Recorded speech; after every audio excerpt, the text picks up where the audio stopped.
daawadayaal kusoo dhawaada wararkii ugu dambeeyay ee Soomaaliya. Ciidamada madaxtooyada oo howl-gal qorsheysan ka fuliyey xaafadaha u dhow Villa Soomaaliya. Xog qorshe lagu kordhinayo ciidanka laga qaybiyay haram cad oo si hoose ugu socda Muqdisho. Maxaa ka jira in dowladda Kenya lagala wareegayo Dekadda Mombasa? Puntland oo howl-gal ku dishay xubno ka tirsan al-shabaab.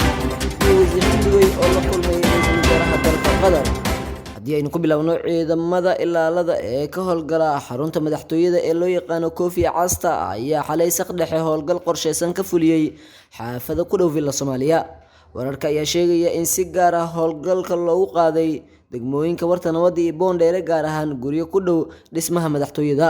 ila deegaanka ah ayaa warbaahinta u sheegay in ciidamada ay gudaha u galeen xaafadaha degmooyinkaas isla markaana ay soo qabqabteen dad u badan dhalinyaro. sidoo kale wararka ayaa intaasi ku daraya in dhalinyaradaasi la isugu keenay hal goob kadibna lagu sameeyay baaris iyadoo qaarkood la sii daayay kuwo kalena la xiray.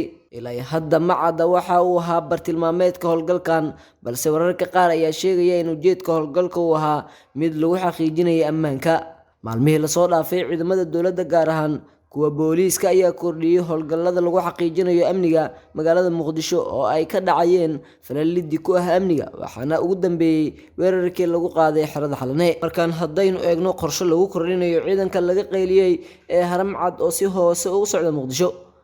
dugsiga tababarka ciidanka booliiska Soomaaliyeed ee General Kahiye oo ku yaala magaalada Muqdisho waxaa todobaadyadii lasoo dhaafay ka bilowday abaabulka dhalinyaro hor leh oo lagu biirinayo ciidanka booliiska gaarka ee haram cad. dhalinyarada qoranaysa ciidankaas ayaa maalin kasta xaadirta dugsiga General Kahiye, waxaana qoritaanka ciidankaas barbar socda tababar maalin kasta gudaha dugsiga lagu siiyo intii loo qaatay inay ka mid noqdaan haram cad. saraakiil ciidan ah ayaa warbaahinta u xaqiijiyay in howshani uu gacanta ku hayo taliyaha haram cad Farxan Qarole, isla markaana uu qoritaanka ciidankaas si ku meel gaar ah ugu bilowday xerada General Kahiye oo ku taala degmada Xamar Jajab ee gobolka Banaadir. sarkaal u waramay warbaahinta ayaa muujiyay shaki la xiriira sababta xilligan ku soo beegay qoritaanka ciidankan ku biiray haram cad iyo hanaanka loo wajahayo dhismahooda. ciidanka hadda howlgala ee haram cad waxaa tiradooda lagu qiyaasaa 900, waxaana tababaray Turkiga, waxaana hogaamiyay sarkaal lagu magacaabo Farxan Qarole, waxaana hanaanka ay u howlgalaan walaac badan ka muujiyay madaxda maamul goboleedyada qaar iyo midowga musharaxiinta xilka madaxweynaha Soomaaliya.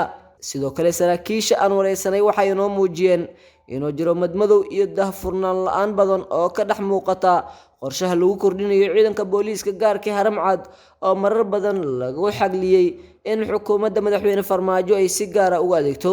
ciidanka haram cad ayaa tan iyo markii lagu wareejiyay dowladda Soomaaliya waxa ay ka howlgaleen Muqdisho iyo qaar ka mid ah gobolada dalka, waxaana magaalooyinka la geeyay ka mid ah Jowhar oo ay bilo ka hor ka dhacday doorashadii Cali Cabdullaahi Xuseen Cali Guudlaabe, baladweyne loo diiday inuu tago Cali Guudlaabe, Dhuuso Mareeb oo ay ilaaladii hoggaanka ahlu sunna kula dagaalameen iyo magaalooyin kale. habka ay u fuliyaan howlgallada iyo siyaasadda lagu maamulo ciidanka haram cad ayaa shaki iyo walwal badan ku abuurtay mucaaradka dowladda haatan muddaxileedkeedu dhammaaday iyo qaar ka mid ah madaxda maamul goboleedyada dalka. golaha midowga musharaxiinta oo dhowaan awood ciidan loogu fashiliyay banaanbax nabadeed oo ay soo abaabuleen ayaa Turkiga ugu dacwooday qaabka ay dowladda federaalka u adeegsanayso ciidanka uu tababaray ee gorgori sidoo kale haram cad. sidoo kale madaxweynaha Puntland Ciid Cabdillaahi Dani ayaa khudbad uu bishii hore ka jeediyay Garowe waxa uu soo hadal qaaday qaabka ay u howlgalaan ciidanka haram cad asagoo ku tilmaamay kuwo manaxyaal ah oo si gaar ah ugu adeega madaxweyne Farmaajo sidoo hadalka u dhigay. sidoo kale madaxweynaha Jubbaland Axmed Maxamed Islaam Axmed Madoobe ayaa dhowr jeer soo hadal qaaday ciidankan haram cad asagoo naqdinaya hadafka ay ku howlgalaan. haram cad inta badan waxaa hadda loo diraa oo ay ka howlgalaan goobaha ay ka taagan yihiin xaaladaha adag sida weerarada argagixisada. sidoo kale waayihii dambe ciidamo ka tirsan cutubkan waxay sugayeen ammaanka injineeradii shaqaalaha dhisayo laamiga gabagabada ah ee Muqdisho iyo Afgooye. al-shabaab ayaa intii uu socday dhismaha laamigaasi waxay geysteen weeraro badan oo ay ku baxeen askar, injineero, shaqaale kale iyo shacab intaba, balse waxaa haram cad lagu amaanaa in waayihii dambe ay aad u xakameeyeen weeraradii halkaasi ka dhici jiray. Kenya haddana aadna dowladda Kenya ayaa markii ugu horeysay beenisay warar isa soo tarayay oo sheegayay in qarka ay u saaran tahay inay lumiso dekadda weyn ee Mombasa isla markaana uu kala wareegayo Shiinaha. wasiirka maaliyadda Kenya ayaa arrintaasi wax kama jiraan ku sheegay isagoona meesha ka saaray in dowladda Shiinaha ay kala wareegayso dekadda weyn ee Mombasa sabab la xiriirta deemo uu ku leeyahay Shiinaha oo dhistay mashruuc qadka tareenka ah. Tani ayaa sidoo kale waxa uu wax kama jiraan oo marin habaabin ah ku tilmaamay wararka sheegaya in Kenya ay deymaha Shiinaha isaga bixinayso dekadaasi iyada oo meesha loogu saaray gabi ahaanba halista ah in Shiinaha ama dal kale uu la wareegayo dekadda Kenya. waxa uu intaasi ku daray in deynta tareenka Shiinaha aanay lagu bixin karin lacag kale oo ay bixinayaan hay'ado kale iyadoo uusan ansixin baarlamaanka.